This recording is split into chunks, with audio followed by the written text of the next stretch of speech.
olsun. İlk sizə Aha, recording başladı. İlk aldığınız sertifikat olsun, ilk təlimləriniz olsun. Bu hər biri sizin uğura atdığınız ilk addımlardır və oradan aldığınız qazançlar sizin karyeranızın belə deyim də ilk bazasını doldurur. Və əgər siz karyerada uğurlu olmaq istəyirsinizsə, ümumiyyətlə gələcəkdə daha yaxşı bir planlarınız, məqsədiniz, planlarınız varsa, ilk olaraq hər kəsin bir məqsədi olmalıdır. Salam, axşamınız xeyir. İlk olaraq hər biriniz bir məqsəd tutmalısınız. Bunu necə eləyə bilərsiniz? Bu hər kəsdə açığı fərqli metodlardan ola bilər. Siz bir vərəq götürüb, siz özünüzü 5 il sonra harada təsəvvür etdiyinizi fikirləşib, onu bir vərəqə yazıb, daha sonra sırf oradakı, məsələn, Günay xanımda. Günay xanım özünün 5 il sonraki vəziyyətini orada qeyd edib, onun üzərində çalışaraq o vəziyyətə gəlib çıxa bilər. Bu da elə bir ki, fokus metodlarından biridir ki, mən bundan istifadə edirəm. Mən hər il özüm üçün, düzdür, bunu bir manifest kimi də başa düşə bilərsiniz. Siz bunu, nə bilim, inanc kimi də başa düşə bilərsiniz. Bu hələ də başqa cürdür. Amma sırf mən onu bir özümün əlbəttə baxa bilərsiniz. Burada yaş limiti yoxdur. Yəni, hər kəs baxa bilər. Yəni, bu, belə deyim də, sizin özünüzə bir məqsəd təyin edirsiniz ki, mən bir il sonra bunları etmiş olacam, bir il sonra bunlar olacaq və s. kimi. Yəni, bunları siz özünüzdə artıq bir fokus nöqtəsi olaraq yaratsanız, əmin olun ki, onların üzərində sırf çalışdığınız üçün siz onları əldə edəcəksiniz. Yəni, siz düzdür, demirəm ki, nə bilim, mən gələn il bu vaxtı falan şeylər olacam. Yəni, bu reallığa uyğun şəkildə bunları edib, daha sonra bunların üzərində çalışsanız, əmin olun ki, uğur əldə edəcəksiniz. Və karyerada uğurlu olmaq üçün ilk öncə sizin məqsədiniz olmalıdır. Siz hansı yönü seçirsiniz? Bəzən şəxslər olur ki, məsələn, mənim Instagram səhifəm çox aktivdir, oradan mənə yazırlar. CV barəsində daha çox yazırlar ki, CV-mə baxarsınız. Baxıram ki, CV-də heç bir yön yoxdur. Deyirəm ki, siz hansı istiqamətdə bu CV-nizi yollamaq istəyirsiniz? Siz hansı vakansiyalardan maraqlanırsınız? Ümumiyyətlə, sizin məqsədiniz nədir? Yəni, sadəcə işə girib müəyyən bir əmək haqqı alıb ona qane olmaq istəyirsiniz? Yoxsa onunla daha əlavə bir irəli mi getmək istəyirsiniz? Yəni, bu cür.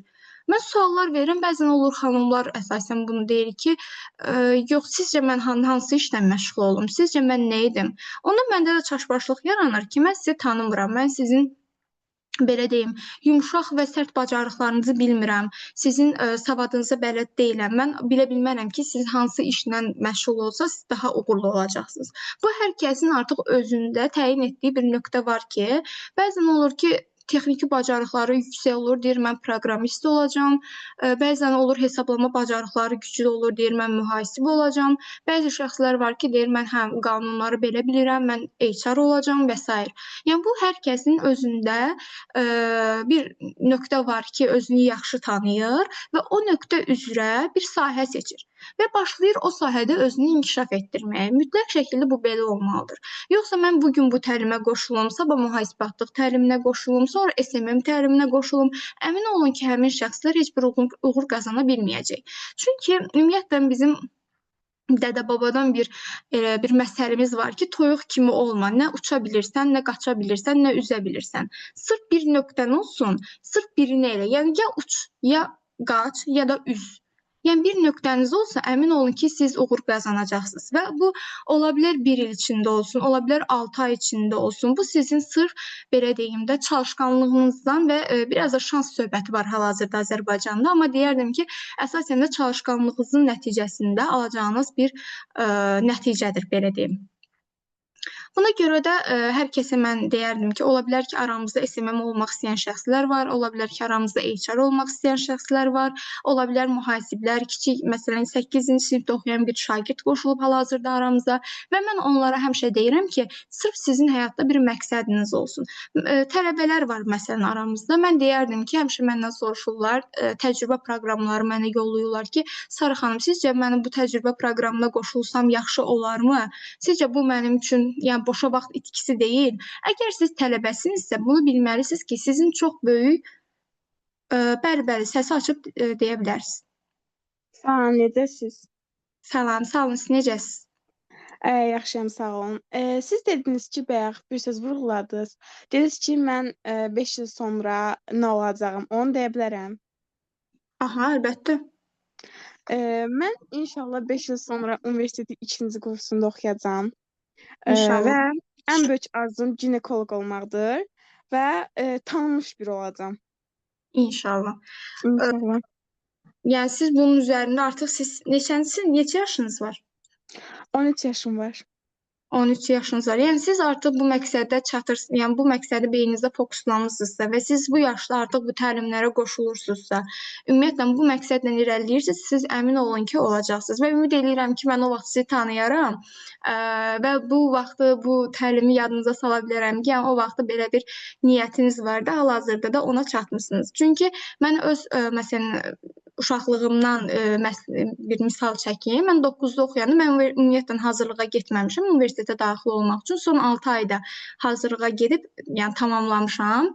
Və mənim o vaxtda bir məqsədim var idi ki, mən Bakı Dövlət Universitetində oxuyacağam. Düzdür, o vaxtı yəni hal-hazırda olsaydım deyərdim ki, daha başqa yerdə olum. İndi o vaxt uşaq ağlı ilə dedim Bakı Dövlətdə oxuyacağam, mən müəllimə olacağam.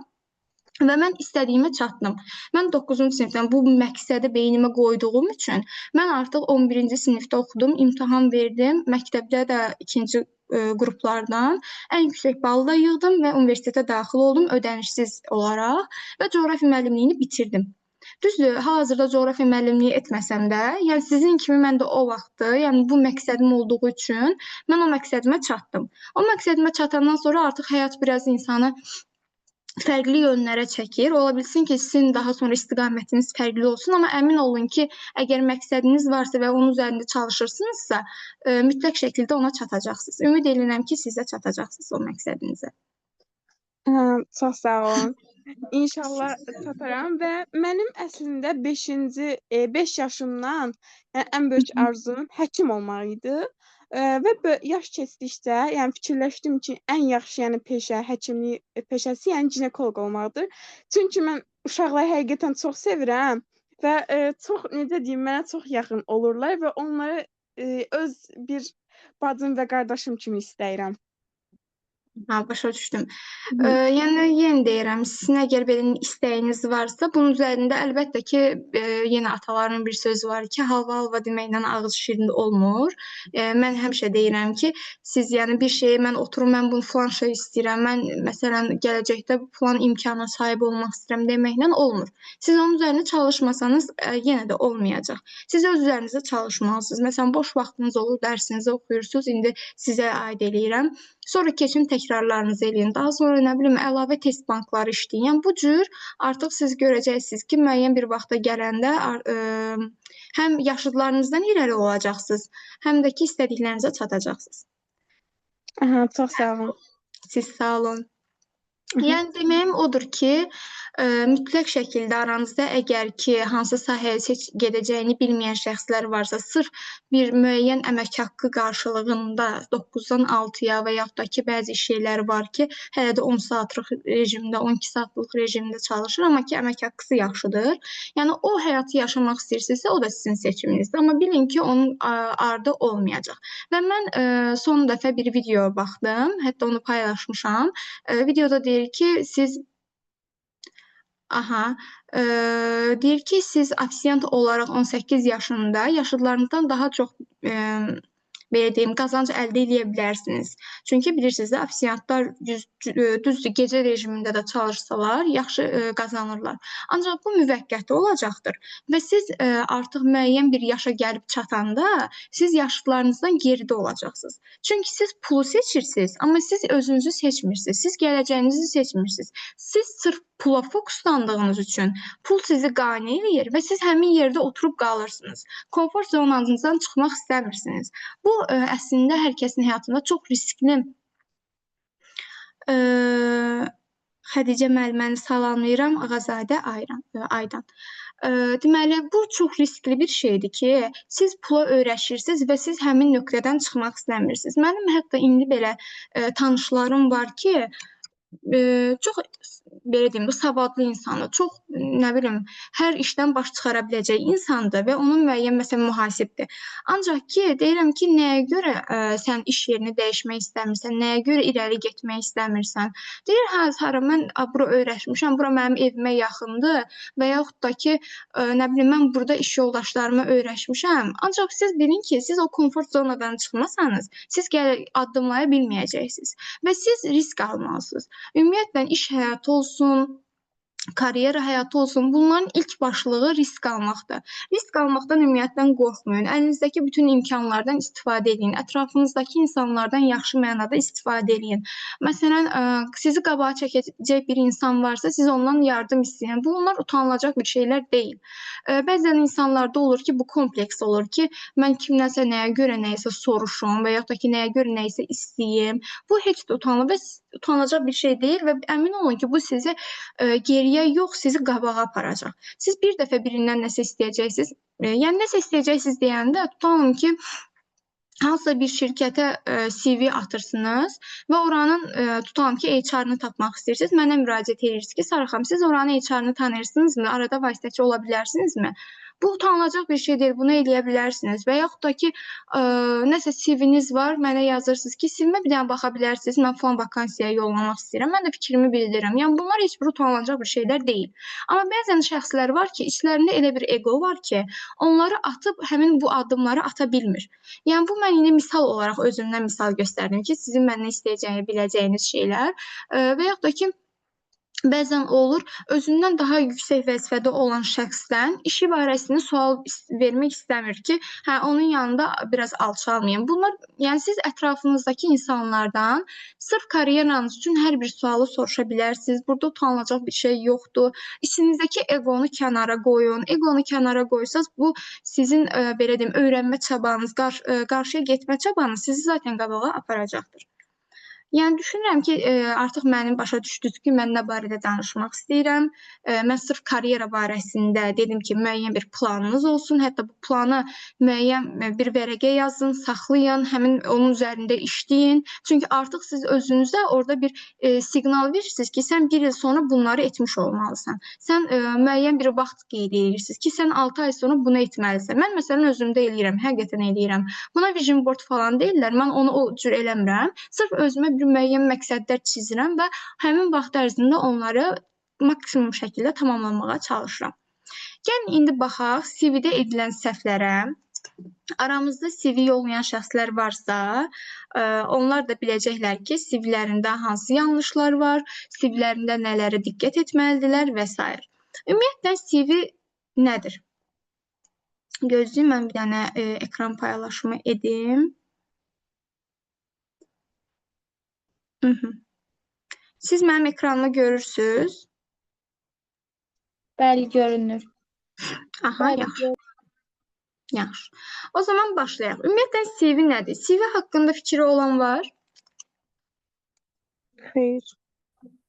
CV ümumiyyətlə nə olduğu barədə öncə məlumat verim. CV, belə loru dildə birinci deyim ki, nədir? CV bizim hər hansı bir vakansiyaya müraciət etdiyimiz zaman qarşı tərəfə, yəni qarşı şirkətə özümüz barəsində göndərdiyimiz ilkin məlumatdır. Buna həyat yolu da, bu əslində latın dilində həyat yolu deməkdir və biz CV-mizi hazırladıqda burada qeyd edirik. Bizdə hansı nələrimiz var? Məsələn, özümüz haqqımızda yazırıq, hansı vəzifəyə müraciət etdiyimiz haqqında yazırıq. Daha sonra orada qeyd edirik iş təcrübəmizi, təhsil pilləmizi, əlavə təcrübələrimiz varsa, tutalım ki, məsələn, könüllülük layihələrində iştirak etməyimiz və yaxud da ki, təcrübəçi olaraq iştirak etdiyimiz layihələr və yaxud da dil biliklərimiz, kompüter biliklərimiz, əlavə peşəkar bacarıqlarımız. Yəni, bu barədə qeyd etdiyimiz bir sənəddir ki, biz bunu şirkətə yönləndiririk və əgər şirkətin aktiv elədiyi vakansiyanın vəzifə öhdəliklərinə və tələblərinə bu CV uyğundursa, qarşı tərəf bizi qəbul edir və bizi dəvət edir müsahibəyə. Müsahibəyə dəvət etdikdə artıq mən deyərdim ki, işə qəbulun 50% tamamlanmış olur. Yəni, həmin şəxslər, kim ki müsahibəyə dəvət olunub, işə qəbul prosesinin 50%-ni keçir. Yəni, 50% işə qəbul olmuş hesab olunur. İkinci mərhələ adlanır müsahibə. Və müsahibə mərhələsində Əgər ki siz uyğun olarsınızsa və özünüzün bilik bacarıqlarınızı düzgün şəkildə qarşı tərəfə çatdırarsınızsa, bu zaman sizi işə qəbul edirlər. Bəzən olur ki, savadlı belə deyim, namizədlər çox olur, lakin onlar arasında da daha savadlısını, ən savadlısını və həmin vəzifəyə ən uyğun olan şəxsi seçməyə çalışırlar. Lakin müsahibə mərhələsində də indi edilən səhvlər barəsində sizə məlumatları verəcəm qarşıdakı slaydda.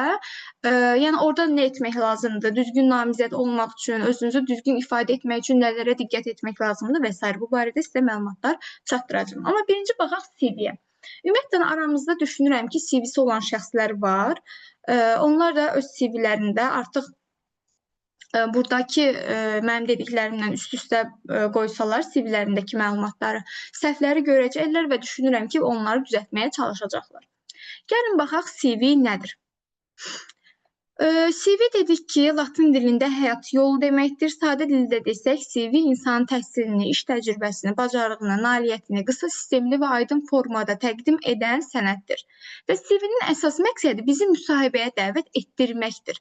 Müsahibəyə dəvət olunandan sonra isə dediyim kimi müsahibə mərhələsi ola bilər ki, burada 3 nəfər olsun müsahibə sizlə aparan, ola bilər ki, 2 nəfər olsun, ola bilər mərhələli olsun, ola bilər test mərhələsi sonra müsahibə olsun və s. Yəni bu hər şirkətin individual qaydada özünün işə qəbul strukturlarından biridir.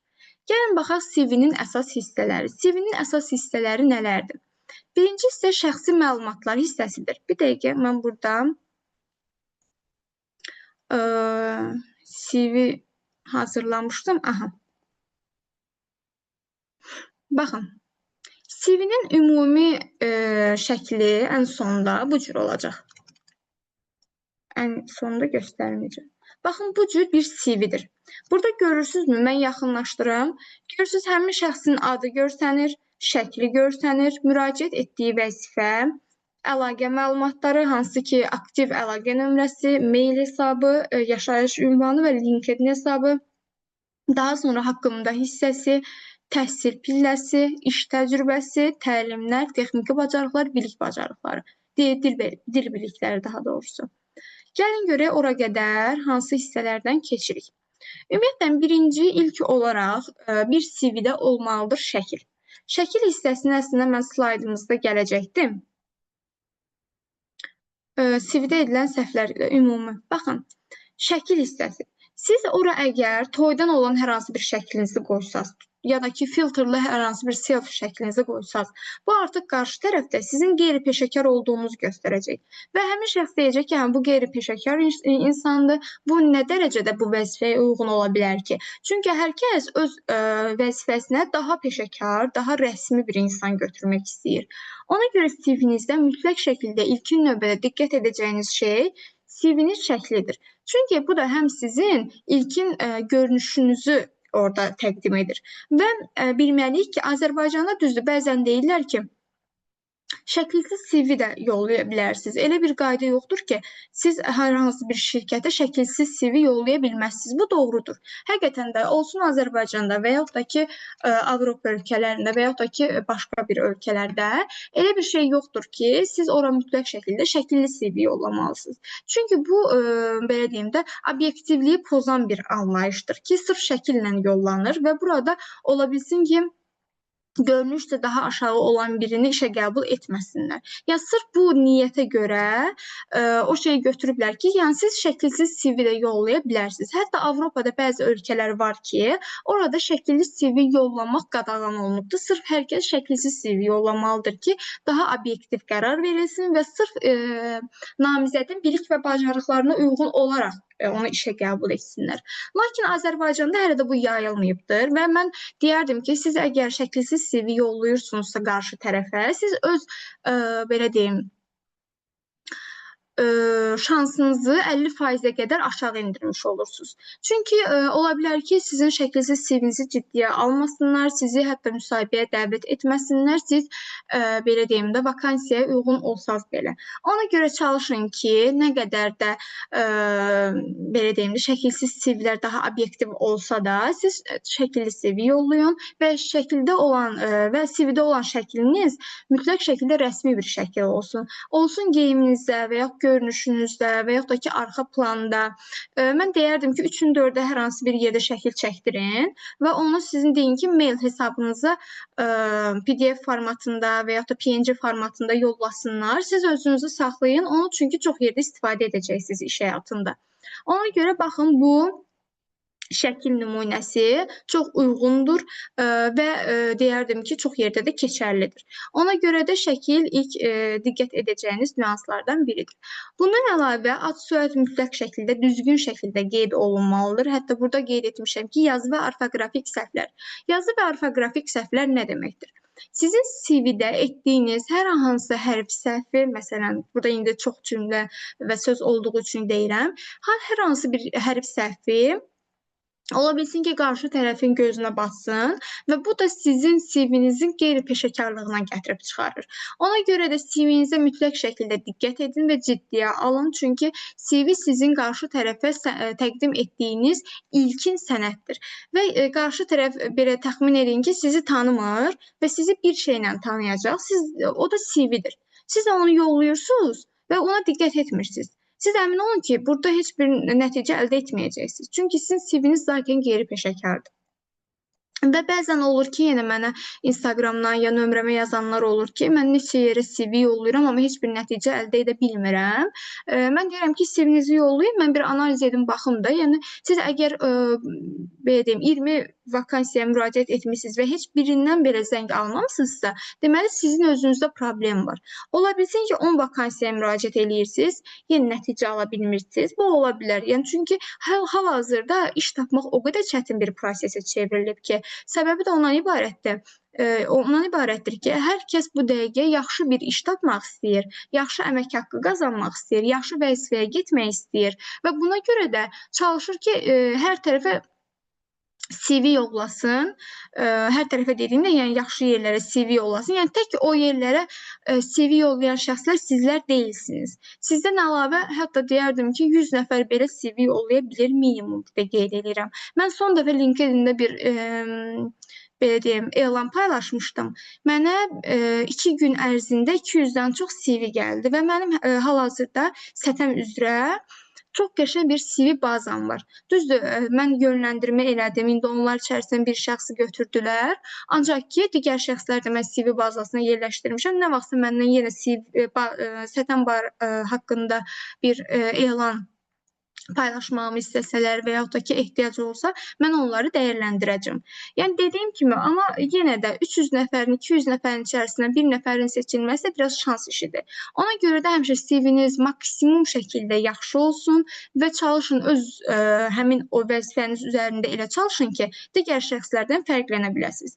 Fərqlənmədiyiniz təqdirdə əmin olun ki, sizin CV-lərinizdən də çoxdur, sizin kimi şəxslər də çoxdur və hər kəs də müəyyən bir vəzifəni tutmağa çalışır. Ona görə də hal-hazırda iş tapmaq çətin prosesdir və diqqətlə yanaşmaq lazımdır. Ümumiyyətlə, mən deyərdim ki, iş tapmağın özü belə əlavə bir işdir, yəni. Daha sonra gələk orfoqrafik səhvlərə. Dediyim kimi, orfoqrafik səhvlərə diqqət etməliyik. Heç bir yanlışlıq burada olmamalıdır. Və ilkin olaraq biz CV-ni yaratdıqda şəkli qoyduq, rəsmi şəklimizi, adımızı, soyadımızı qeyd etdik, heç bir hərf səhvi etmədən. Gəlirik üçüncü nöqtəyə. Bu da nədir? Bizim müraciət etdiyimiz vəzifə. Tutalım, bir şirkətdə həm mühasib vəzifəsinin üzrə vakansiya var, həm HR vəzifəsi üzrə vakansiya var, həm də SMM vəzifəsi üzrə vakansiya var. Və siz götürürsünüz, CV-nizi həmin şirkətə yollayırsınız. Və burada qeyd etmirsiniz, nə maildə qeyd edirsiniz ki, siz hansı vəzifə üzrə CV-nizi yollamısınız, nə də ki, CV-nizdə bu hissəni yazmırsınız. Yəni, ofis meneceri indi mən burada qeyd eləmişəm. Burada ola bilər SMM, yəni sosial media meneceri olsun və yaxud da ki, insan resursları üzrə meneceri olsun və yaxud da ki, mühasib, baş mühasib və s. İndi hər hansı bir şey ola bilər. Mən də minimumdan yazmışam ofis meneceri. Nə sizin CV-nizdə var, nə də sizin atdığınız maildə orada subject hissəsi var ki, orada da qeyd etməmisiniz ki, yəni mövzu hissəsində də qeyd etməmisiniz ki, siz hansı vəzifə üzrə müraciət edirsiniz. Əlbəttə qarşı tərəf artıq 3 dənə vəzifə üzrə bunlarda vakansiya var. Və sən müəyyən bir CV yollamısan, onlar da bilmirlər ki, sən hansı vəzifə üzrə yollamısan. Bilinmir SMM-sən, bilinmir HR-sən, bilinmir mühasibsən. İndi həqiqətən də qıraqdan biraz bu çox deyilən bir şey kimi səslənsə də ki, HR-ların vaxtı olmur CV-ləri dənə-dənə baxmağa. Həqiqətən bu doğrudur. Çünki sadəcə orada CV söhbəti olmur da, orada namizədlərdən danışıq var, orada elanların çıxarılması və s. kimi başqa nüanslar da var. Ona görə hər kəsin CV-sinə dənə-dənə baxmaq olmur. Biz baxırıq hansı vəzifəyə hansı CV-lər var, onları ayırırıq və dənə-dənə sonradan baxırıq. Artıq bunlar sizdə qeyd olunmasa, heç kəs sizin durub bütün CV-nizi dənə-dənə oxumayacaq ki, siz hansı təlimlərdə iştirak etmişsiniz və s. Ona görə mütləq şəkildə burada vəzifənizi qeyd edin. Yəni müraciət etdiyiniz vəzifəni mütləq şəkildə qeyd etməlisiniz. Daha sonra düşürəm aşağı. Gəlir bizdən əlaqə məlumatları. Əlaqə məlumatları mütləq şəkildə doğru olmalıdır. Çünki ola bilsin ki, siz həmin vəzifəyə uyğunsunuz, lakin siz nömrəni səhv qeyd etmisiniz deyə sizə zəng çatmır. İndi qarşı tərəfdə əlbəttə sizdən əlavə nə qədər adam var, durub həmin nömrəni yəni düzlüyünü, səhvliyini yoxlaya bilməyəcəyi üçün kimlər ki, biz 2 dəfə zəng edirik. Məsələn, mən 2 dəfə zəng edirəm. Bir dəfə açmadığı təqdirdə ikinci dəfə də yığıram həmin şəxsə. Onda da açmırsa, gözləyirəm ki, indi özü nə vaxtsa mənə geri dönüş edəcək. Bəzən olur geri dönüş edirlər, bəzən olur geri dönüş etmirlər və s. Amma ki, mən həmin əlaqə nömrəsindən əlaqə saxlayıram. Ona görə də mütləq şəkildə əlaqə nömrəniz düzgün olmalıdır, aktiv əlaqə nömrəniz olmalıdır. Bəzən olur ki, WhatsApp-ı aktivdir, ancaq ki, əlaqə nömrəsi aktiv deyil. Yəni, bunları da qeyd etməyə ehtiyac yoxdur. Sırf zəng vasitəsilə zəng ediləcək, aktiv olacaq nömrəni qeyd edirik. Daha sonra mail hesabınız. Üzr Bu da istəyirəm, bir söz deyə bilərəm. Bəli, buyurun. Bəs, məsələn, siz burada yazmısınız ki, Rafiq Ağayev, yəni bu kişi adıdır da. İndi burada Ağayevin axırında A varsa, yəni bu yanlış götürüləcək də. Rafiq Ağayeva. İndi bu ünvandır, belə deyim də, yaşayış ünvanıdır. Əlbəttə, indi onu da elə qeyd eləsəz, HR onu görürsə, əlbəttə səhv götürüləcək. Çünki Rafiq Ağayeva biraz İndi baxaq mail hesabınıza. Mail hesabınızda bəzən olur ki, şəxslər tutalım ki, qoyurlar Black Angel, məsələn deyirəm. Bu axı rəsmi bir mail deyil və sizin iş üçün müraciət etdiyiniz bir CV-də sizin bu cür mail hesab qoymağınız bu biraz çox qeyri-peşəkardır. Ona görə çalışın ki, öz adınızla mail açın ki, tam rəsmi olsun. Məsələn, burada Nəzrin Əliyevadır. Mən onun adına uyğun olaraq mail yazmışam ki, Nazrin Əliyeva. Yəni, bu yoxsa Black Angel, nə bilim, nə, indi özünüz bildiniz də necə adlarını mən nəzərdə tuturam. Daha sonra yaşayış ünvanınızı qeyd edirsiniz. Bəzən olur ki, CV-lərdə yaşayış ünvanı olmur. Bu da yəni məlumatın, belə deyim də, yarımçıq çatdırılması deməkdir. Çünki işə götürən şəxs bilmək istəyir ki, öz işçisi olmaq istəyən şəxs, yəni namizəd hansı ərazidə yaşayır. Bəlkə elə olacaq ki, sizin elə iş yerinizdə yanında yaşayan şəxs oldu. Ona görə sizlə daha tez əlaqə saxlayacaqlar ki, bu daha mənə uyğundur ki, mənim iş yerimə də yaxındır. Nə gecikmə problemi olacaq, yəni nə yol pulu problemi olacaq. Yəni işçini də fikirləşərək və işə götürəni də fikirləşərək biz həmişə iş yerinə yaxın olan şəxslərə üstünlük veririk. Yəni, buna görə də yaşayış yerinizi mütləq şəkildə qeyd edin və doğru şəkildə qeyd edin. Daha sonra gəldik LinkedIn hesabı. Ümumiyyətlə, LinkedIn nədir? Bu haqda da bir dənə danışım. LinkedIn peşəkar şəxslərin, iş axtaranların, işçilərin, işə götürənlərin, vəzifəli şəxslərin olduğu ümumi bir platformadır. Və bu elə bir platformadır ki, burada sırf peşəkarlıq üzrə burada yəni istiqamətləri var. Ya siz burada iş axtarırsınız, ya işçi axtarırsınız, ya özünüzü elə bir ki, tanıtmaq üçün müəyyən mövzularda fikirlərinizi bildirirsiniz və yaxud da ki, təlim keçirirsinizsə, təlimləriniz haqqında yazırsınız və yaxud da ki, sizin təlimlərinizdə iştirak edən şəxslər varsa, sizin haqqınızda yazır. Yəni, buraya sırf özünüzü tanıtmaq düzgün tanıtmaq və peşəkarlıq səviyyənizi artırmaq üçün olan bir platformadır. Yəni bu nə Instagram kimi, nə TikTok kimi, düzdür. Burada da düzgün şəkildə istifadə etsəniz, peşəkar formada özünüzü yaxşı mənada tanıda bilərsiniz. Ancaq ki, sırf peşəkarlıq adı ilə irəliləyən, inkişaf edən proqram LinkedIn proqramıdır. Və deyərdim ki, bütün iş axtaranlar, işçilər, yəni bu karyeraya addım atan şəxslər LinkedIn hesabı açsınlar, istifadə etsinlər və öz CV-lərində LinkedIn hesablarının linklərini yerləşdirsinlər. Lakin yenə deyirəm, burada sadəcə o demək deyil ki, mənim CV-mdə LinkedIn linki varsa mən peşəkar şəxsəm, çalışın orada paylaşımlar da edin və düşünməyin ki, LinkedIn-də olan hər kəs ultra savadlı insanlardır. Düzdür, savadlı insanlar çoxdur və hər birinə hörmət edirik digərləri kimi. Ancaq ki, orada nəsə paylaşmaqdan çəkinməyin.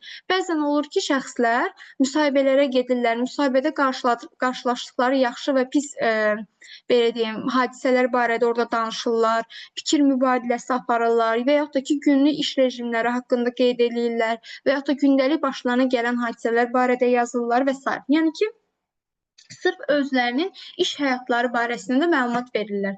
Ona görə orada nəsə yazmaqdan da çəkinməyin. Daha sonra gəldik haqqımda hissəsi. Haqqımda hissəsi nədir? Haqqımda hissəsi əsasən işçinin özünü haqqında və nailiyyətləri haqqında 2-3 cümləlik yazdığı bir məlumatdır. Burada əsasən siz vəzifəyə uyğun etdiyiniz nailiyyətlər barədə yazsaq çox uyğun olar. Tutalım ki, siz SMM mütəxəssissiniz, qeyd edirsiniz ki, mənim sosial mediada keçirdiyim layihələr nəticəsində, paylaşımlar nəticəsində satışlar məsələn 20%-ə qədər artdı və yaxud da ki 50% artdı və yaxud da ki müəyyən bir layihə götürdük bu şəkildə və yaxud da ki maliyyəçisinizsə deyəcəksiniz ki xərclərimizdə bu qədər azalma, gəlirlərimizdə artma baş verdi və yaxud da HR-sınızsa qeyd edirik ki işçilərin iş axımında, işə qəbul və işdən çıxma belə deyim, axımında artıq azalmalar baş verdi. Bu əslində işə qəbul üzrə mütəxəssis üçün yaxşı bir göstəricidir ki, həm şirkətdən çıxmaq istəyənlərin sayı azdır, işdən çıxmaq istəyənlərin sayı az olduğu üçün onların yerinə yeni işçilər almaq yerinə əlavə bir ştatlar açaraq yeni işçilər cəlb edə bilirik. Yəni bu cür artıq özünüz haqqınızda məlumatlar qeyd edə bilərsiniz. Daha sonra gəlirik təhsil pilləsi hissəsinə. Baxın, burada mən özüm pilləsi qeyd etmişəm ki, bu əslində orfoqrafik yerində olan səhvlik barəsində qeyd etmək istəmişəm. Orfoqraf təhsil, baxın, bu i səhvi belə sizin qeyri-peşəkarlığınızı göstərir. Və i və yaxud da ki, a-ə səhvi, o-ö səhvi, bunların hər biri sizə kiçik görsənə bilər, ancaq bunların hər biri həqiqətən də CV-də olmaması lazım olan şeylərdir. Təhsil pilləsində, gəlin bunda qeyd edək.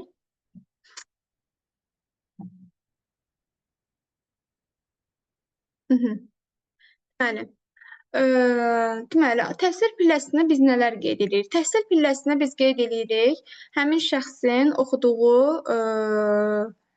deməli, həmin şəxsin oxuduğu universiteti və yaxud da ki, magistri qeyd edirik. İndi, məsələn, burada, ikisi də indi kopya qoymuşaq bura. Burada magistr yazaq gəlin.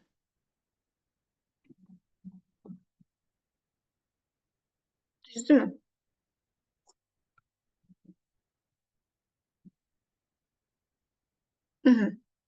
Siz bilməlisiniz ki, əgər siz həm magistr oxumusunuz, həm də bakalavr oxumusunuzsa, birinci biz qeyd edirik magistri. Nəyə görə birinci magistri qeyd edirik? Çünki HR ümumiyyətlə CV-ləri analiz edəndə yuxarıdan aşağı oxuyur və ilk olaraq sizin son iş, yəni son iş yeriniz və yaxud da ki, son təhsil fəaliyyətiniz haqqında məlumat almaq istəyir. Və baxır ki, siz magistri qurtarmısınız, yəni son dəfə buranı bitirmisiniz. Bizə ən güncəl məlumat buradır. Daha sonra baxır ki, bakalavr haqqında məlumat var. Və siz bunları qeyd edəndə mütləq şəkildə birinci universiteti qeyd etməlisiniz. Sonra ixtisasınız barədə yazmalısınız, yəni ixtisasınızın adını qeyd edirsiniz. İlləri qeyd edirsiniz, nə zaman daxil olmusunuz oxumusunuz və çıxmısınız.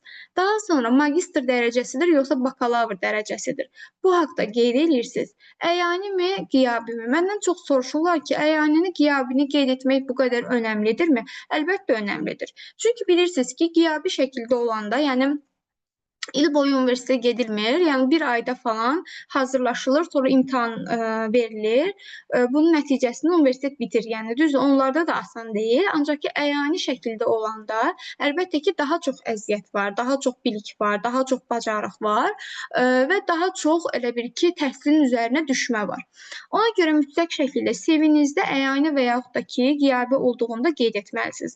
Və ümumi orta göstəriciniz, yəni ki, universiteti bitirdikdə orada qazancınız var ki, hansı ki sizə deyilir ki, məsələn 84-dür, 83-dür, 82-dir və yaxud 91-dir və yaxud da daha çox. Bu 80-dən yuxarı olduğu təqdirdə siz CV-nizdə qeyd etsəz, sizin üçün çox yaxşı bir plusdur. Səbəbi nədir? Artıq siz öz təhsilinizdə verdiyiniz dəyər haqqında, məsuliyyətiniz haqqında da CV-də məlumat vermiş olursunuz. Çünki hər adam, yəni 89 bal ortalama ilə bitirmir. Bunları da ki, CV-nizdə fərqli olaraq yazmalısınız ki, digər şəxslərdən fərqlərinizdən biri də budur məsələn.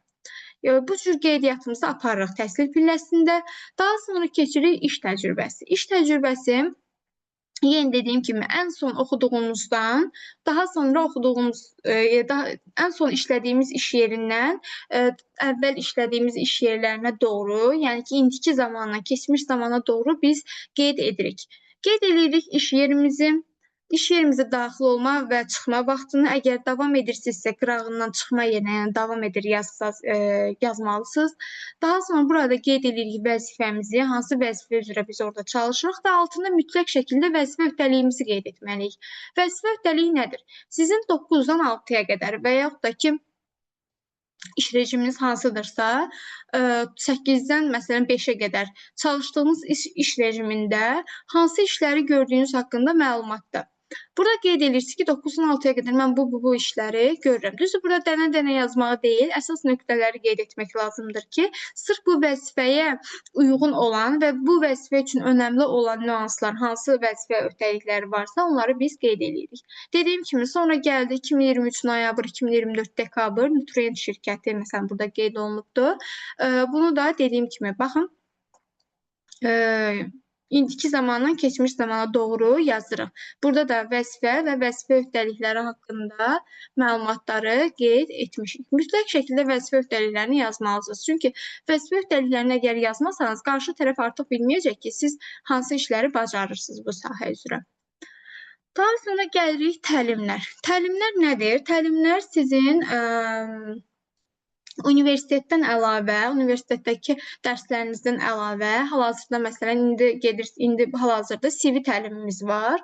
Karyera planlaması, CV və müsahibə strategiyaları haqqında hal-hazırda biz danışırıq və buradan rəsmi sertifikat alan şəxslər var ki, onlar həmin bu sertifikatlarını burada qeyd eləyirlər ki, mən bu təlimdə iştirak etmişəm, hansı şirkət tərəfindən və ya da hansı kurs tərəfindən olduğu qeyd olunur, təlimin adı qeyd olunur və əgər siz istəyirsinizsə, bu zaman burada təlimçinizin də adını qeyd edə bilərsiniz. Çünki mən o vaxtı bir müsahibəyə getmişdim.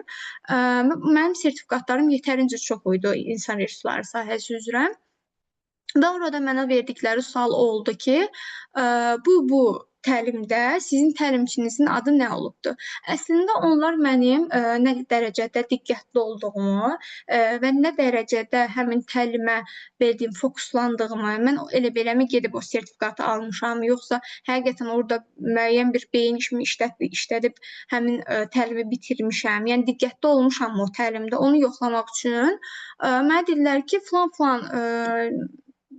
deməli, seminarın və yaxud da ki, təlimin hansı vaxtda bitibdir, məndən vaxtını da soruşdular və məndən soruşdular ki, sən o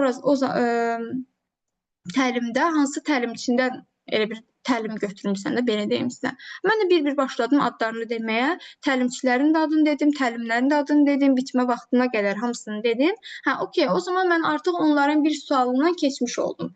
Çünki onlar mənim orada əslində diqqətimi yoxlayırdılar ki, yəni CV-ndə yalandan mı yazmısan bunları, yoxsa həqiqətən də bunları bitirmisənmi? Ümumiyyətlə, müsahibəyə getmədən əvvəl ilk öncə CV-nizi qarşınıza qoyun. Ola bilər, bəzən olur ki, şəxslər burada əlavə məlumatlar yazır. Mənim də qarşıma belə şəxslər çıxıb ki, hə, məsələn, müəyyən bir tanınmış şirkət var.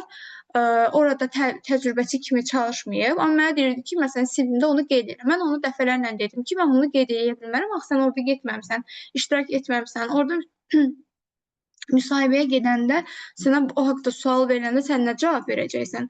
İndi o özü istədi, çox israr elədi, mən də yazdım. Ancaq ki, bu doğru bir hərəkət deyil və mən heç kəsi məsləhət görmürəm. Sırf CV-nizdə özünüzün haqqınızda düzgün məlumatları qeyd edin ki, sizin orada olan hər bir nüansdan sual verə bilərlər. Çünki CV-ni belə düşünün də, siz bir dərsdəsiniz, CV-nizi qarşılarına qoyurlar və sırf CV-dən sizə sual verirlər. Daha sonra həmin vəzifə üzrə müəyyən başqa sual-cavablar ola bilər.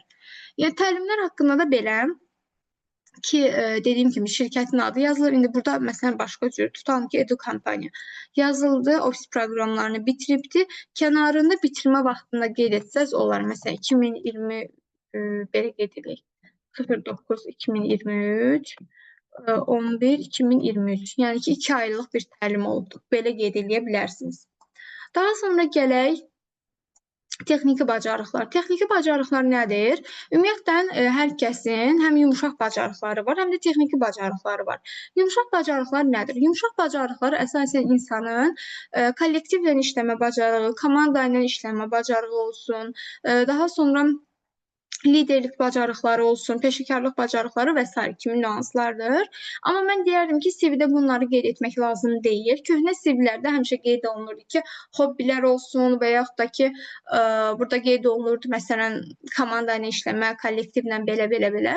Ancaq bunlar hər biri şablondur. Yəni, bunların CV-də yeri yoxdur. Çünki o nüanslar işçi işə götürüləndən sonra müəyyən olunur ki, həmin işçinin bu bacarıqları var ya yox. Yəni, siz hər kəs CV-dir. Sizin hər biriniz CV-nizdə həmin şeyi qeyd etməyiniz o demək deyil ki, sizdə həmin bacarıqları vardır.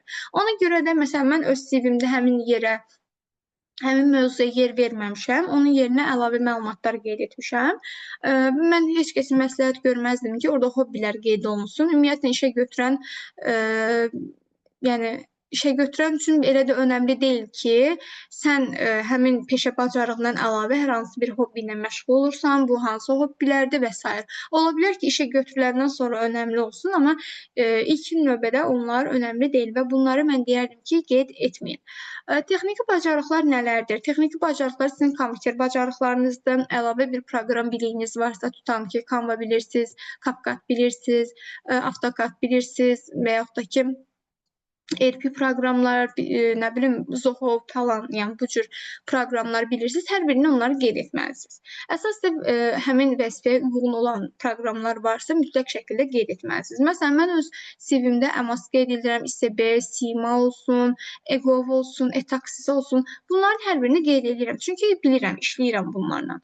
İndi mən burada sayda olaraq qeyd etmişəm ki, ofis meneceri ən əsas hansı proqramları bilməlidir? Mütləq şəkildə Microsoft Office proqramlarını bilməlidir. Bu Excel olsun, Word olsun, Point olsun, Outlook olsun. Outlook burada çoxları üçün biraz uzaq ola bilər.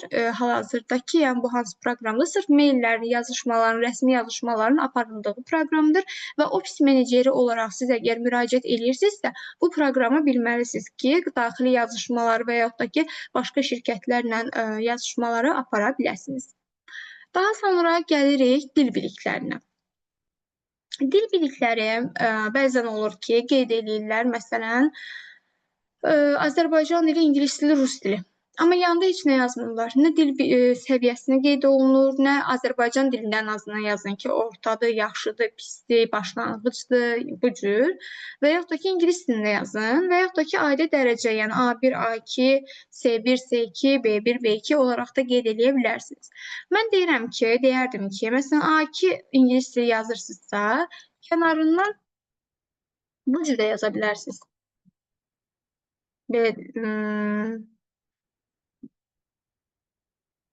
Yaxşı yazaq. B1 məsələn. Bu cür qeyd etsəz, əslində daha yaxşı olar. Həm Azərbaycan dilində qeyd edirsiniz, həm ingilis dilində səviyyəsini qeyd edirsiniz və yaxud da ki, kənarından, yenə deyim, intermediate səviyyəsində olduğunu qeyd edirsiniz və yaxud da ki, başlanğıcsınızsa başlanğıc. Yəni, bu şəkildə çalışın ki, dəqiq məlumat verəsiniz ki, indi burada mən 3 nüans qeyd edirdim. Siz bunlardan hansını istəsəz yaza bilərsiniz. Deməli, bu zaman biz artıq qarşı tərəfə deyirik ki, bu şəxsin dil bilikləri bu səviyyədədir. Çünki siz artıq orada heç bir qeyd etməsəz ki, tutalım ki, yaxşıdır, ortadır və yaxud da ki, başlanğıcdır, daha çox yaxşıdır. Yəni, bu cür qeyd etməsəz, artıq qarşı tərəf bilməyəcək ki, sizin dil biliyiniz hansı səviyyədədir. Yaxşı yazırsınızsa, yanından da ingilis dili səviyyəsi ilə səviyyəsi, yəni B1, B2, A1, A2 olaraq da qeyd etsəz yaxşı olar ki, sırf onlarda müəyyən bir səviyyə beyinlərində otursun ki, bu dərəcədə bilir bu insan. Yəni, orada əgər siz A2 qeyd eləmişsinizsə, sizə durub yüksək səviyyədə bir ingilis dilindən sual verilməyəcək. Bəzən olur şirkətlər, o zaten deyirlər ki, CV-də dil biliklərini orada yoxlamırlar. Amma məsələn, məndə yoxlayıblar. Dəfələrlə olub ki, mənim ingilis dili səviyyəmi CV-də yazdığım səviyyəyə uyğun olaraq yoxlayıblar. İndi keçmişəm, keçməmişəm, indi onlar bilirlər. Amma yəni yoxlamalar olur. Yəni o barədə də şirkətlər fərqli olduğu üçün, işə götürənlər fərqli olduğu üçün, müsahibələr fərqli getdiyi üçün, yəni hər nüansdan sizə sual verilə bilər. Ona görə çalışın ki, tam düzgün məlumatları qeyd edin ki, qarşı tərəfin qarşısında da siz pis vəziyyətə düşməyəsiniz. Bir dənə baxın, burada chatda 17 nəfər yazıbdır. Aynura xanım hər zaman sizinləyik. Çox sağ olun Aynura xanım. Yeni qoşuldum. Uğurlar hər birinizə. Əsmər Abışov. Uğurlar sizə də MİQ imtahanında. Biz də Xədicə xanımı bir daha salamlayırıq.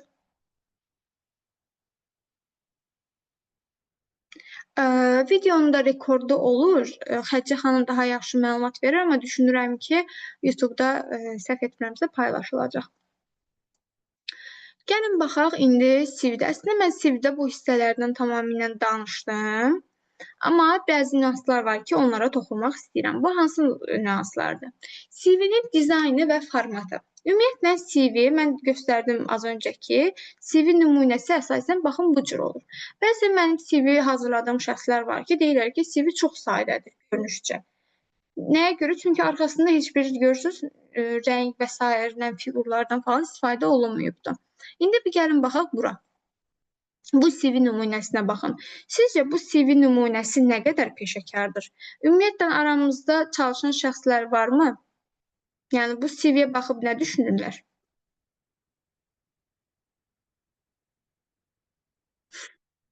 Mən deyərdim ki, məsələn, Günay xanım və yaxud da Aynura xanım əvvəl dərslərində iştirak edən xanımlar var ki, səsi açıb bildirə bilərlər. Çünki mən bu nüansların üstündən çox keçmişəm.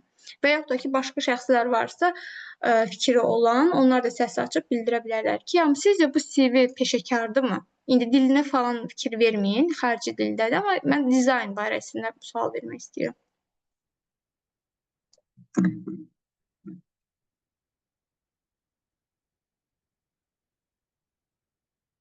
Əgər heç kəs fikir bildirmək istəmirsə, mən özüm onda danışmağa davam edeyim. Baxın, bu CV rəngli olur, çox rənglidir ümumiyyətlə. Və artıq burada fikir məlumatlardan əlavə dizayna o qədər önəm verilib ki, artıq məlumatlar qalıb ikinci planda. Bu da yaxşı bir şey deyil. Nəyə görə yaxşı deyil? Çünki sizin məlumatlarınız ikinci planda qalır, dizayna görə baxılır və dizayn da əslində heç elə də yaxşı deyil. Buna görə də bu CV artıq heç, yəni belə deyim də, oxunulmadan, diqqət edilmədən artıq zibil qutusuna atılır, CV bazasına yollanılır. Əslində heç CV bazasına da yollanmır, indi açıq danışaq. Belə CV-lərə yəni baxılmır. Ona görə də çalışın, mənim qeyd etdiyim kimi CV-lərinizi düzgün şəkildə, sadə formatda, amma daha dolğun məlumatlarla qeyd edin ki, CV-niz daha uğurlu olsun. Və yaxud da ki, CV-nin uzunluğu. Həmişə deyirlər ki, CV bir səhifə olmalıdır. Bu kimə görə, nəyə görə CV bir səhifə olmalıdır? Ümumiyyətlə, CV-nin bir səhifə olması kimi bir qayda yoxdur. Düzdür, qeyd oluna bilər ki, CV 2 səhifəlik olsun. Çünki nə qədər iş təcrübəsi olsa da şəxslərin, yəni bu 2 səhifəyə sığışdırıla biləcək məlumatlardır. Ancaq bəzən olur ki, təcrübəsi olmayan şəxslər və yaxud da ki, 1 illik, 2 illik iş təcrübəsi olan şəxslər götürürlər 2 səhifəlik, 3 səhifəlik CV hazırladırlar və yaxud da ki, hazırlayırlar. Bu düzgün deyil. Çünki orada artıq əlavə məlumatlar vardır, orada təkrar məlumatlar vardır. Orada ehtiyac olunmayan məlumatlar vardır ki, bunlar CV-nin uzunluğuna gətirib çıxarır və qarşı tərəf artıq 2 səhifənin, 3 səhifənin hər birini oxumur. Ona görə də çalışın ki, daha kompleks bir CV hazırlayın və ümumiyyətlə iş təcrübəniz azdırsa və yaxud da ki, yoxdursa, bunu bir səhifəyə sığışdırmağa çalışın. Çünki bu edilə bilməyəcək bir şey deyil və sizin əgər təcrübəniz azdır və yaxud da yoxdursa, 2 səhifəyə siz zaten əlavə məlumatlar qeyd etmiş olacaqsınız və reallığa uyğun olmayan məlumatlar olmuş olacaq. Buna görə də mütləq şəkildə CV-ni iş təcrübənizə uyğun olaraq hazırlayın. Yazı tipi, ölçüsü, strukturu dediyim kimi yazı tipi səhvlərə yol vermək olmaz. Ştrixlər olsun, ştrixlər hər biri eyni olmalıdır, eyni ölçü olmalıdır. Ola bilər ki, bəzi yerlərdə kiçik ölçüdən istifadə olunsun, amma ümumiyyətlə, ümumi yazıda tutam ki, 14-lük şriftdən hazırlayırsınızsa 14 olmalıdır, 16-lıqdırsa 16-lıqla başlayıb bitməlidir. Oxunaqlı və səliqəli tərtibat prinsipi, klassik modern CV formatı, bunların hər birinə də toxunduq. Sonra gəlin, bu hissələrə toxunduq. Şəkil. Gəlin baxaq. CV Word formatında olmalıdır, yoxsa PDF formatında olmalıdır? Bu haqda fikri olan var. İstəyərdim ki, səsinizi açıb mənlə danışasınız. Mən də bilərdim ki, dərsdə qulaq asırsınız və fikirləriniz var.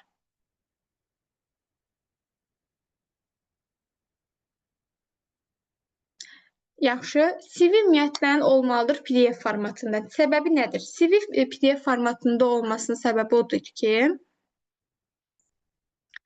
Vasif bəy yazıb ki, CV Word formatında olmalıdır. Xeyr, Vasif bəy. Bu doğru deyil. Nəyə görə?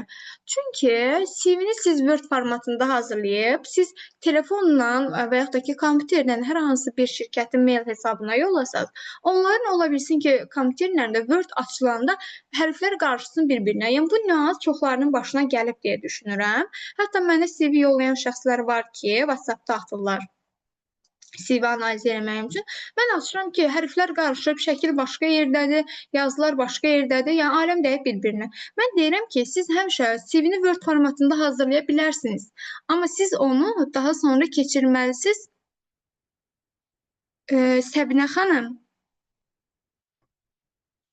siz deyəsən orada ekranda nəsə eləyirsiniz, bizdə ekran rənglənir. Sizdə də elə oldu? Bəli, məndə də oldu. Deyəm ki.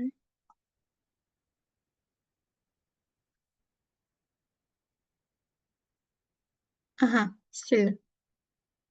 Deməli, ümumiyyətlə, bilmək lazımdır ki, CV-ni biz hazırlamalıyıq. Word və yaxud da ki, Canva və yaxud da ki, başqa proqramlarda fərqi yoxdur. Amma mütləq şəkildə son versiyanı yaratmalıyıq PDF formatında. Səbəb ondan ibarətdir ki, sizin yazılarınızın qarışmasını istəmirsinizsə, siz mütləq şəkildə hansı vəziyyətdədirsə, məsələn, şəkil formatındadırsa da yenə də PDF-ə çevirməlisiniz ki, oraya gedib çatsın. Çünki biz, məsələn, şəkil formatına mənə yollayırlar, mən onu save eləyirəm, saxlayıram, amma gedir düşür mənə şəkillərə. Amma gəlib o düşməlidir PDF-lərə. Başa düşürsünüzmü? Buna görə də siz əgər CV-ninizin ithbat olmasını istəmirsinizsə, mütləq şəkildə hər biriniz CV-nizi PDF formatında yaratmalısınız. Hətta burada da göstərmişəm ki, baxın, Word-dən keçiririk PDF-ə. E-maildə yazışma etikası vardır. Bu nədir?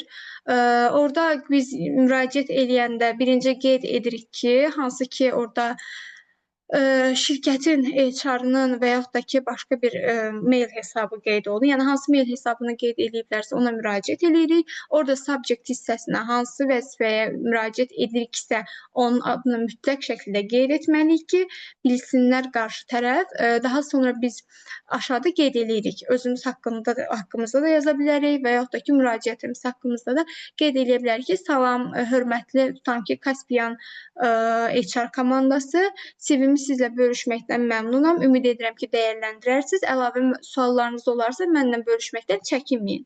Daha sonra da əvvəlcədən təşəkkürlər edib PDF-ə yerləşdirib yollasanız, bu sizin 1-0 öndə olmanız deməkdir. Siz artıq müəyyən bir etikadan istifadə edirsiniz və siz artıq bir müraciət forması yaradırsınız.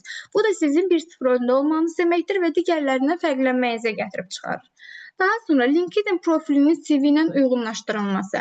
CV-niz LinkedIn-dən uyğun olmalıdır. Əgər LinkedIn hesabınız varsa, orada məsələn qeyd etmişsiniz ki, mən Alov MMC-də çalışıram, amma CV-nizdə qeyd etmişsiniz ki, mən çalışıram Kaspian şirkətində. Artıq bu doğru deyil. Çünki iki nüans, iki məlumat bazasında aralarında məlumatda təzadlıq yarandı. Bu da doğru deyil. Buna görə də LinkedIn hesabınızda CV-niz üst-üstə düşməlidir. CV-də yeniləmə tezliyi. Tutalım, müraciət edən şəxslər var. Yazılıb ki, 2024-cü ildə işdən ayrılıbdır. Mən də baxıram ki, mənə yollayıbdır CV-ni. İldə 2025-dir. Baxıram ki, 2025-də, amma bu insan hələ 2024-dən bəri çalışmır. Yəni, bu nə qədər şəffaf məlumatdır ki. Amma bu səbəb nədir? Buna səbəb nədir? Həmin işçi 2024-dən sonra CV-sinə yeniləmə etməyibdir və mənə gəlib çatıbdır köhnə CV. Mən də baxıram, deyirəm ki, bu 2024-dən bura qədər çalışmırsa, deməli, yəni vəzifəsini yaxşı bilən bir şəxs deyil. Çünki heç kəs vəzifəsini yaxşı bilən şəxs bir il işsiz qala bilməz. Yəni, buna görə də mütləq şəkildə CV-nizdə yeniləmələri etməlisiniz. CV-lərinizi yeniləməlisiniz. Ora iş təcrübəniz, əlavələri varsa qeyd etməlisiniz və yaxud da ki, məsələn, sertifikatlarınız varsa, burada da yeniləmələr etməlisiniz. Bura qədər CV haqqında deyəcəklərim bura qədər idi. Suallarınız var CV haqqında? Çünki müsahibəyə yavaş-yavaş keçmək istəyirəm. Müsahibədə edilən səhvlər və s.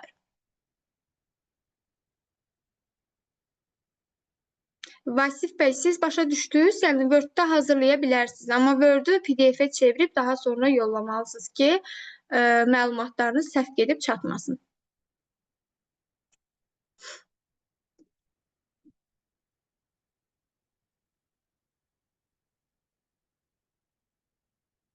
Aha, lap yaxşı. O zaman gəlin keçək müsahibə. Xoşdur. Gəlin keçək yavaş-yavaş müsahibə hissəsinə.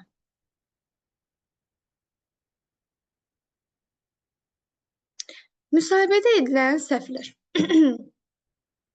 Baxın, bu müsahibədə edilən səhvlər deyiləndə, mənim indiyə qədər çox müsahibələrə getmişəm. Bəzən olur ki, məsələn, özüm müraciət edirəm, sırf gedib ortamı görmək üçün və yaxud da ki, verilən suallarla tanış olmaq üçün və yaxud da əvvəllər, məsələn, iş axtaran vaxtlar sırf iş axtardığım üçün gelirdim müsahibələrə.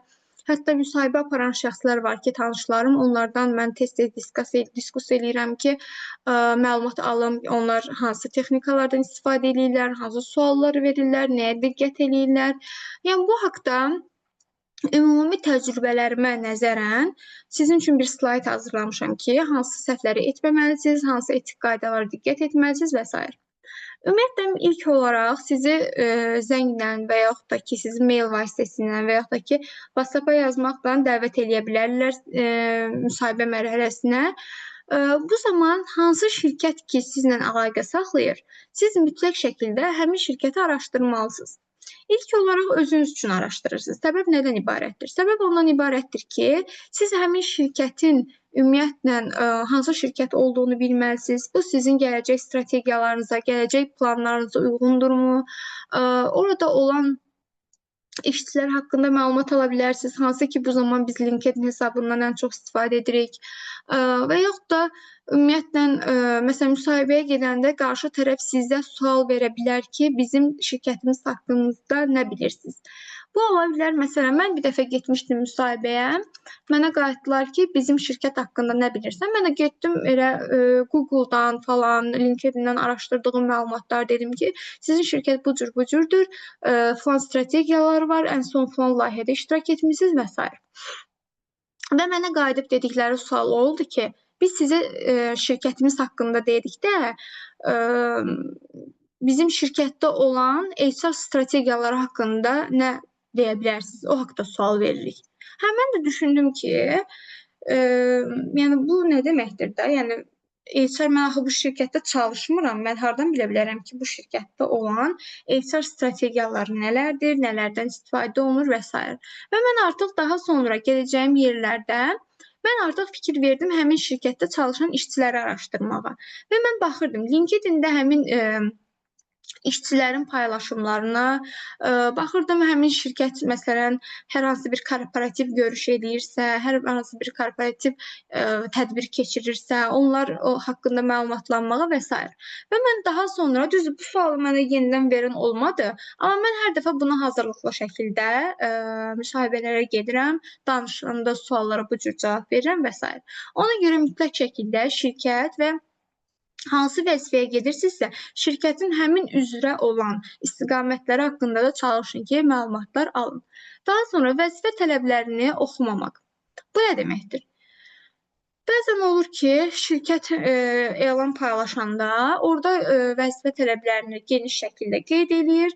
Daha sonra sən gəlirsən müsahibəyə, sənə həmin vəzifə tələbləri haqqında suallar verir ki, tutalım ki, İnsan resursları üzrə mütəxəssissən, qeyd edir ki, İSB haqqında mənə danış. İSB haqqında hansı tədbirlər görürsən və yaxud da ki, nələr edirsən.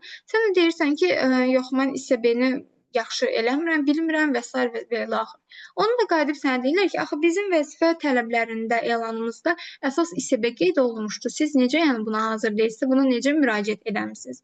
Ola bilər ki, CV-də bu qeyd etmişsiniz və yaxud da ki, etməmisiniz. Siz yanlış da qeyd etmiş ola bilərsiniz. Yəni sizi dəvət ediblər, amma siz vəzifə tələblərini oxumadığınız üçün siz ora tam hazırlıqsız getmisiniz vəzifə tələblərinə və sizə çox belə primitiv bir sual verirlər ki, vəzifə tələblərindən biz sizə sual verir. Yəni əlavə bir sual verilmir sizə. Sırf vəzifə tələblərindən sual verilir və siz o suala cavab verə bilmirsiniz. Artıq bu sizin belə deyim, mənfi bir addımınızdır ki, siz həmin suala cavab verə bilmədiniz. Amma həmin sual vəzifə tələblərində qeyd olunubdur. Yəni demək olar ki, sizin əlinizdə bir sillabusdur, mən belə deyərdim, vəzifə tələbləri. Siz mütləq şəkildə ona hazırlıq şəkildə getməlisiniz ki, qarşı tərəf də bilsin. Yəni qarşı tərəfin suallarına cavab verə biləsiniz. Zəif CV təqdimatı. Bəzən olur ki, qarşı tərəfdə olan, yəni namizəd çox savadlı olur. Dil biliyi olsun, bilik bacarıqları olsun, peşə bacarıqları olsun, yəni fərqi yoxdur, çox savadlıdır. Ancaq onları təqdim etməyə bacarmır. CV-sini zəif təqdim edir, özünü zəif ifadə edir. Ola bilər ki, siz savadlı ola biləsiniz. Ancaq siz özünüzü belə deyim, qarşı tərəfə çatdıra bilmirsinizsə, bu zaman artıq sizin savadınızın orada bir önəmi qalmır. Ümumiyyətlə, hal-hazırda elə bir müasir dövr, elə bir dövrdür ki, hər kəs reklam edir, hər kəs reklam eləməlidir. Çünki indiki dövr reklam dövrüdür. Yəni, siz bütün işlərinizi çalışın ki, reklam edin. Hətta mən deyirdim ki, işdə çalışırsınızsa belə, belə bir, yenə deyirəm, sosial mediada video yayılmışdı ki, bir iş yerində bir var çox danışan insan, bir var çox çalışan insan. Və əmin olun ki, həmişə çox danışan insan qabağa gedir. Amma çox çalışan insan sakitdirsə, sadəcə işini görüb gedirsə, qarşı tərəf əgər düzgün qiymətləndirmə aparırsa, o zaman onu, belə deyim də, kəşf eləyə bilər. Amma əks təqdirdə qarşı tərəf də həmişə danışana önəm verir ki, danışın çünki özünü reklam eləyir. Adi bir iş görür, onu belə göstərir. Çünki təqdim etmə bacarığı var. Amma sən dünyaların işini görürsən, özünə heç nəyini göstərmirsən, bu zaman sən artıq o insanın həmişə geri planda qalırsan. Buna görə də özünüzün də dəyərinizi bilin və CV-lərinizi düzgün şəkildə təqdim edin müsahibə mərhələsində. Bu o demək deyil ki, çox belə özgüvənli olun falan. İndi o hissələrə də gələcəm. Yanlış edilən yanlışlar ikinci hissə davranışla bağlı olunan səhvlərdir. Hansı ki, məsələn, müsahibə iş yeri tərəfindən müəyyən edilən müsahibə iki tərəfli olur. Həm işə götürən buna razı olmalıdır sahada, həmçinin namizəd iki tərəf də qəbul edir ki, 14:30-da bizim müsahibəmiz olacaq. Ancaq ki, siz saat 14:30 olur, amma siz gedib həmin nöqtəyə çatmırsınız və siz gedirsiniz, tutalım ki, 15:00-da. Amma burada əsas nüanslardan biri nədir? Siz qarşı tərəfə məlumat vermirsiniz ki, mən gecikirəm. Ümumiyyətlə, bunu həmişə beyninizdən çıxarın ki, gecikmək o demək deyil ki, sən işinə qarşı, yəni müsahibədə gecikmək nəzərdə tuturam. İşinə qarşı məsuliyyətsizsən və yaxud da ki, işinə qarşı diqqətsizsən. Ancaq ki, siz orada məlumat verməsəniz, bu sizin məsuliyyətsizliyinizdir. Çünki siz artıq görün nə qədər rahat insansınız ki, həm gecikirsiniz, həm də qarşı tərəfə məlumat vermirsiniz. Amma gecikdiyiniz təqdirdə insanlıq halda ola bilər. Hal-hazırda Azərbaycanda tıxac problemi var. Yəni mənim başıma çox bu hadisə gəlib. Tıxacda qala bilərsiniz, yollar bağlana bilər, Allah eləməsin başqa bir hadisə baş verə bilər və yaxud da ki, işinizə tərslik ola bilər, gecikə bilərsiniz. Bu zaman qarşı tərəfə məlumat versəniz, bu sizin etik davranış qaydalarınızda etdiyiniz düzgün bir hərəkətdir. Və yaxud da ki, mənim yenə də başıma gələn bir hadisəni danışım. 15:00 mənə müsahibə vaxtı deyilmişdi, lakin mən bankdaydım, bankdan çıxa bilmirdim. Buna görə mən dedim ki, mən 15:00-da yox, 16:00-da gələ bilirəm. Sizə uyğundurmu? Onlar dedilər ki, hə, bizə 17:15 uyğundur, o zaman gələrsiniz. Mən getdim, daha sonra həmin işə də qəbul oldum. Yəni çox belə sadə bir misal sizə göstərim. Çünki mən qarşı tərəfə məlumat verdim, səbəb də bildirdim ki, yəni bu səbəbdən mən həmin vaxtı çatdırıb gələ bilməyəcəm, sizin də vaxtınızı almayım. Əgər uyğundursa bu saat eləyək. Onlar da uyğun bir saat qeyd elədilər və hətta mən 17:15-dən 1 saat əvvəl gəldim, 16:15-də ora çatdım. Onlar da uyğun idi deyə mənim dəvət elədilər və həmin müsahibədən mən keçdim. Yəni ki, əgər gecikirsinizsə, mütləq şəkildə qarşı tərəfə bu haqqda məlumatlar verin. Həddən artıq gərgin və yaxud da ki, çox arxain görünmək. Baxın, bu CV təqdimatında və yaxud dediyim nöqtələrdən biridir ki, bəzən olur ki, bilik bacarığı yaxşıdır, amma o qədər gərgindir ki, o qədər həyəcanlıdır ki, öz bilik bacarığını qarşı tərəfə çatdıra bilmir. Və yaxud da bəzən olur ki, yenə deyirəm, əslində o insan elə deyil. Əslində o insan işində məsuliyyətlidir, yaxşıdır, amma müsahibə mərhələsində o qədər egoist davranır ki, o qədər özünə arxain davranır ki, bu artıq qarşı tərəfə bir önyarğı yaradır. Yəni bunu nəzərdə saxlayın ki, CV ilk 50% təşkil edirsə, 100% tamamlayan müsahibə mərhələsidir. Və qarşı tərəf ilk dəfə sizi müsahibə mərhələsində canlı vəziyyətdə görür. Ona görə də nə çox arxain olun, nə də ki, çox həyəcanlı olun. Sırf sərbəst şəkildə özünüzü ifadə edin, daha sonra müsahibə bitir. Yəni müsahibə mərhələsi zaten bundan ibarətdir. Orada əlavə bir arxainlığa, əlavə bir əl-qol hərəkətlərinə falan ehtiyac yoxdur. Və yaxud da ki, telefonu söndürməmək və yaxud da səssiz rejiminə keçirməmək. Mən deyərdim ki, mən çox vaxt telefonu söndürmürəm və yaxud da ki, namizədlər gələndə belə telefonların söndürdüklərini açığı görmürəm. Həmişə səssiz rejimə hər kəs qoyur və müsahibəyə dəvət olunanda çantaya yerləşdirilir telefon, səssiz rejimə qoyulur, daha sonra müsahibə mərhələsi başlayır. Artıq sizin telefonunuzu səssiz rejimə qoymamağınız, hər dəfə sizə bir SMS gələndə, hər dəfə bir zəng gələndə və s. bu olur müsahibənin pozulması. Həm qarşı tərəfin, həm də sizin fokusunuz pozulur. Beləliklə də müsahibə mərhələsində gedişatda belə deyim, ləngimələr olur və qarşı tərəfində əlbəttə ki, bu xoşuna gəlməyən hissələrdən biridir. Bədən dilinə diqqət etməmək. Məsələn, əl-qolla danışan şəxslər var. Belə danışır, bu cür danışır, ya barmaqla danışır. Yəni bunlar etik davranış qaydaları deyil. Müsahibə mərhələsində vəbşim ediləcək, yəni ümumiyyətlə ediləcək qaydalardan biri deyil. Buna görə mütləq şəkildə, əgər özünüzü ifadə etmək istəyirsinizsə, əlbəttə əl-qoldan istifadə edə bilərsiniz. Ancaq bunun da düzgün qaydası var. Siz onu mərhələli şəkildə, məsələn, bu cür mən həmişə bu cür danışıram və yaxud da belə danışıram. Yəni, bu cür olar. Ancaq bəzən böyük bir əl-qol hərəkətləri olsun və yaxud da barmaq hərəkətləri olsun, bunlar müsahibədə edilməyəcək bədən dili hərəkətləridir. Bundan əlavə, məsələn, oturuş-duruş qaydası olsun, hərəkətlər olsun və yaxud da insanlıq halında öskürə bilərsiniz, orada etdiyiniz hərəkətlər olsun. Yəni, indi özünüz başa düşdünüz ki, mən nə demək istəyirəm. Sırf mədəni bir şəkildə müsahibə başlamalı və bitməlidir. Cavablarda edilən səhvlər. Sizə sual verilir ki, özünüz haqqınızda məlumat verin. Siz də deyirsiniz ki, mənim 20 yaşım var, mən Bakı Dövlət Universitetini 2025-ci ildə bitirmişəm, falan ixtisası bitirmişəm və salam. Bu. Bu axı sizə aid olan, yəni özünüz haqqınızda geniş bir məlumat deyil. Çünki siz burada zaten sizin dediyiniz şeylər sizin CV-nizdə qeyd olunanlardır. Qarşı tərəf əgər deyirsə ki, özünüz haqqınızda məlumat verin, siz orada CV-də olmayan məlumatları da qeyd etsiniz, daha yaxşı olar. Məsələn, ümumi şəkildə deyirsiniz ki, hə, mən 2025-ci ildə Bakı Dövlət Universitetini bitirdim. Daha sonra burada falan təlimlərdə iştirak etdim. Hansı ki, biz bunu CV-də qeyd etmədiyimiz hissələr var ki, məsələn, universitetdə bizim getdiyimiz təlimlər olsun, universitetdə bizim iştirak etdiyimiz layihələr olsun və s. ki, bizə sertifikat verilməyib, amma mən orada iştirak etmişəm. Yəni, siz bunları qeyd edə bilərsiniz, əgər yeni məzunsunuzsa. Və yaxud da ki, iş yerləri haqqında məlumatlar verirsiniz. Artıq siz iş yerlərinizin adını çəkəndə zaten qarşı tərəf sizi kəsib, oradan əlavə suallar verəcək. Məsələn, deyəcək ki, siz falan şirkəti nəyə görə işdən çıxdınız? Siz bu şirkətdə niyə görə bu qədər az çalışdınız?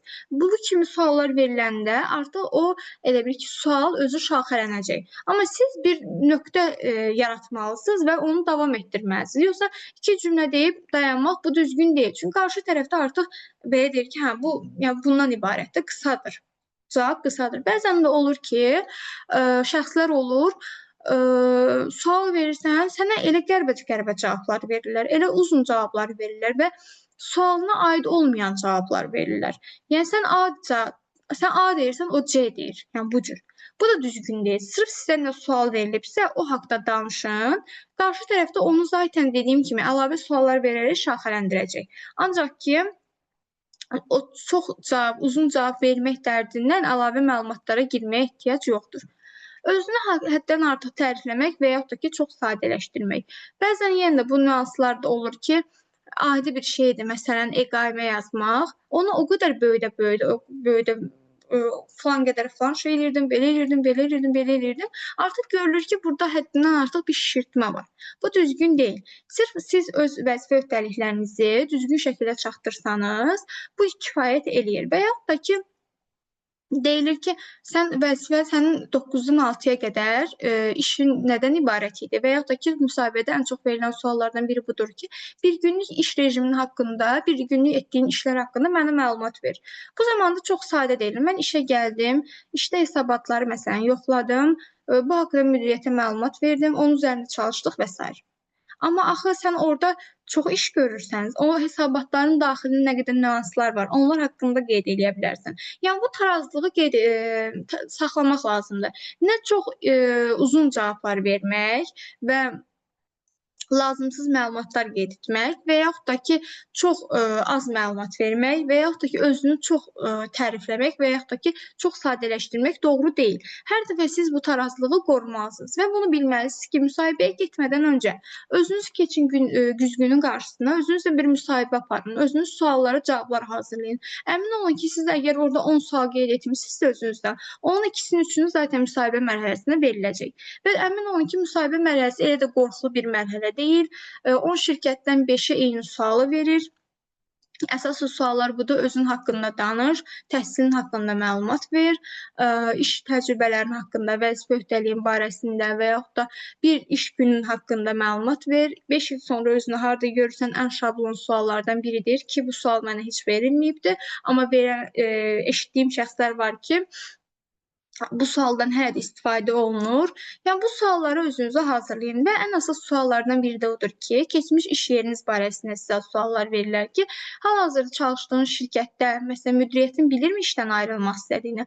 Bu haqda, yəni, əminliklə deyin ki, müdiriyyətin, yəni, şöbə rəhbərlərim olsun və yaxud da ki, direktorumun olsun, indi tabe olduğunuz şəxs kimdirsə, onu qeyd edirsiniz. Məlumatı var, nəyə görə işdən çıxmaq istəyirsiniz? Bu zaman mütləq şəkildə siz əvvəlki iş yerinizi pisləməməlisiniz. Ola bilsin ki, həmin iş yerində sizin əmək haqqınız sizə uyğun deyil və yaxud da ki, vəzifə öhdəlikləri çoxdur və yaxud da ki, iş saatı çoxdur. Siz heç bir zaman əvvəl çalışdığınız şirkəti və yaxud da ki, orada rəhbər şəxsi pisləməyin və yaxud da ki, onların hər hansı bir şəxsi məlumatlarını adi müsahibə mərhələsində, hətta müsahibə mərhələsini keçib işə daxil olsanız belə orada danışmayın. Çünki həmin şeylər sizin qarşınıza çıxacaq. Bu əminliklə mən sizə deyə bilərəm bunu. Buna görə də əvvəlki iş yerimizi pisləmirik, rəhbərlərimizi pisləmirik. Əgər deyirlərsə ki, sən ki iş yerindən nəyə görə çıxırsan, bu zaman deyə bilərsiniz ki, mənim həmin iş yerində öyrənə biləcəyim məlumatları, edə biləcəyim işlərin hər birini gördüm və artıq mən orada monoton bir rejimə keçirdim.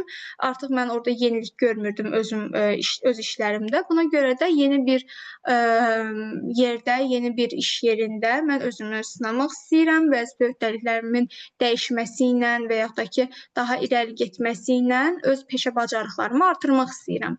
Yəni buna bu cür cavab versəniz, bu artıq sizin özünüzə görə, özünüzün karyera inkişafınıza görə etdiyiniz bir dəyişiklikdir. Nə siz burada yeni iş yerini belə deyim, pis vəziyyətdə qoyursunuz, nə keçmiş iş yerinizi pis vəziyyətdə qoyursunuz. Sırf siz özünüz haqqınızda bir məlumat vermiş olursunuz. Yəni bu sualın cavabı ümumən bu olmalıdır deyə bilərəm mən sizə. Burada da qeyd etmişəm ki, keçmiş iş yeri haqqında mənfi danışmaq və real olmayan gözləntilər. Tutalım ki, ümumiyyətlə mən həmişə tərəfdarıyam ki, elanlarda əmək haqqı qeyd olunsun. Minimum və maksimum həmin vəzifəyə görə veriləcək əmək haqqı qeyd olunmalıdır ki, qarşı tərəf də bilsin və həmin o əmək haqqıya uyğun, əgər ona uyğundursa, müraciət etsin.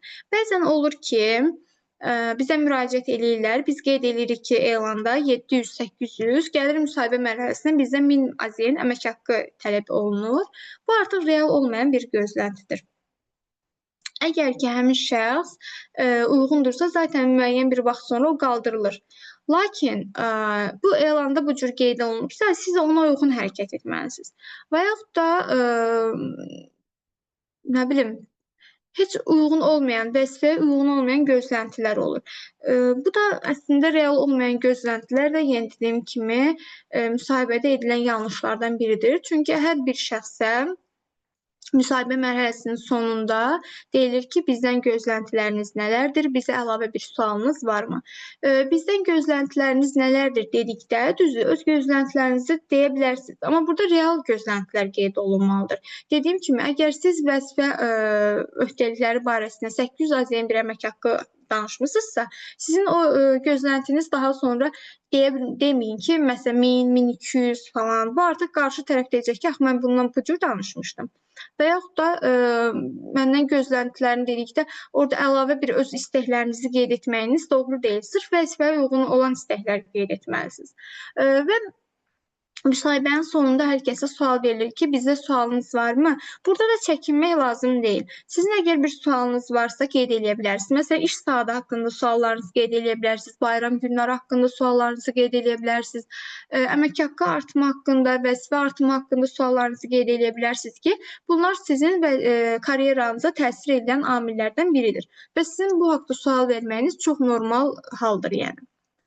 Ümumi yanaşma səhvi. Baxın, burada da qeyd etdiyim kimi sual verməmək. Bu maraqsız görünməyə səbəb olur. Çünki sual verməmək, ümumiyyətlə sual vermək hal-hazırda hər kəs düşünür ki, qarşı tərəfə mən etiraz edilmişəmmiş kimi olur. Amma bu belə deyil. Dediyim kimi, sual vermək sizin ən doğal haqlarınızdan biridir. Şəxsi həyatı işdən üstün görmək. Bəzən olur belə şəxs ki, məsələn, ailəli qadını deyir ki, mənim uşağım, tutalım ki, zəng gəlsin, mən uşağıma görə gedəcəm və yaxud da ki, mənim ailəm belə. Artıq zaten bilirsiniz ki, ailəli olanda, uşaqlı olanda qarşı tərəf biraz düşünür ki, bizim işimiz ikinci plana atılacaq. Buna görə də, əgər sizə bu cür suallar verilsə ki, məsələn, uşağınızla bağlı getməli olsanız, işə atıb gedəcəksinizmi və s. və ilaxır. Bu zaman çalışın ki, çox stabil bir cavab verin. Yəni, nə ailənizi aşağı salın, nə də ki, iş yerinizi aşağı salın. Və onlar arasında stabilliyi qoruyun. Motivasiya çatışmazlığı bəzən yenə deyirəm, olur ki, qarşı tərəfə elə bir aura ötürülür ki, o düşünür ki, bu vəzifəyə zaten gəlsə belə müəyyən bir vaxt sonra bu vəzifədən çıxacaq, gedəcək. Bu da motivasiya çatışmazlığıdır, işə olan həvəssizlikdir. Müsahibədə bunların hər biri qarşı tərəfdən hiss olunur. Buna görə də çalışın ki, işə qarşı həvəsli şəkildə gedəsiniz. Bu da müsahibədə edilən ən primitiv səhvlər idi. Mən bunların hər birini qeyd etdim. Aranızda müsahibə mərhələsi haqqında və ya CV haqqında sualı olan varsa, səsi açıb suala verə bilər və yaxud da ki, chat bölməsinə yaza bilərsiniz.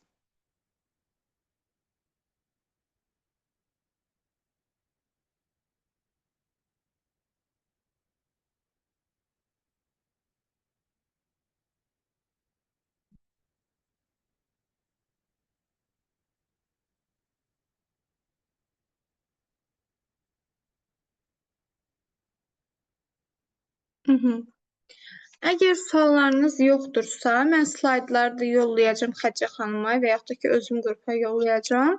Oradan əldə edə bilərsiniz. Əlavə suallarınız varsa, mənə yaza bilərsiniz. Bundan əlavə də CV hazırlanması istəsəniz və yaxud da ki, müsahibə hazırlığı haqqında məlumat almaq istəsəniz, bu zamanda məndən əlaqə saxlaya bilərsiniz. Sual yoxdursa yavaş-yavaş yekunlaşdıraq. Sarı xanım, dəvətimizi qəbul edib gəldiyiniz üçün sizə təşəkkür edirik. Təlim möhtəşəm idi. Çox sağ olun. Çox sağ olun, minnətdaram. Xeyr, açar söz olmayacaq. Gecəniz xeyrə qalsın. Gecəniz xeyrə qalsın o zaman. Dediyim kimi əlavə suallarınız olsa, chat verə bilərsiniz.